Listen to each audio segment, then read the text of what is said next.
தயவு செய்து யாரும் தமிழ்நாட்டுக்காரன் சொல்லி காலரை தூக்கி விட்டு கெட்டாலாம் சுத்தாதீங்க. கேவலமா இருக்கு. கிட்டத்தட்ட ஏகப்பட்ட வன்கொடுமை, பெண்கள் கூடிய வன்கொடுமை தமிழ்நாட்டுல அதிகமா இந்த திமுக ஆட்சியில இருந்திருக்கு.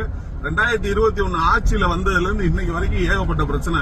இப்ப ரீசெண்டா சென்னையில ஒரு மாணவி கூட்டு பாலியல் வன்கொடுமை பண்ணி இந்த மாதிரி ஒரு விஷயம் எடுத்திருக்காங்க. ஆனா இப்ப வரைக்கும் அதுல யாரும் கைது செய்யப்படவில்லை.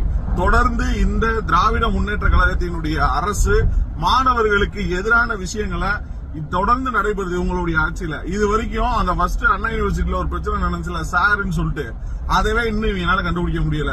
இப்படி தொடர்ந்து மாணவர்களுக்கு அநீதியை விளைக்கும் இந்த திமுக அரசாங்கத்தை மாணவர்கள் வீட்டுக்கு அனுப்ப வேண்டும்.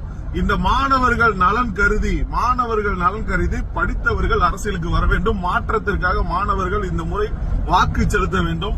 2026ஆம் ஆண்டு நிச்சயமாக மாற்றத்தை நோக்கி மாணவர்கள் பயணிக்க வேண்டும் என்பதனை அனைத்து மாணவர் முன்னேற்ற அமைப்பின் சார்பாக வேண்டி விரும்பி கேட்டுக்கொள்கிறேன்.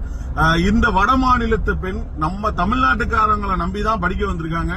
இவங்களுக்கு நிச்சயமா உரிய நீதி கிடைக்க வேண்டும் என்பதனை எங்களுடைய அமைப்பின் சார்பாக வேண்டி விரும்பி கேட்டுக்கொள்கிறேன். தமிழ்நாடு அரசிற்கு தயவு செய்து இன்னும் 2 மாசம் தான் இருக்கு. இனிமேல் எந்த பிரச்சனையும் நடக்காம தயவு செய்து பாத்துக்கோங்க.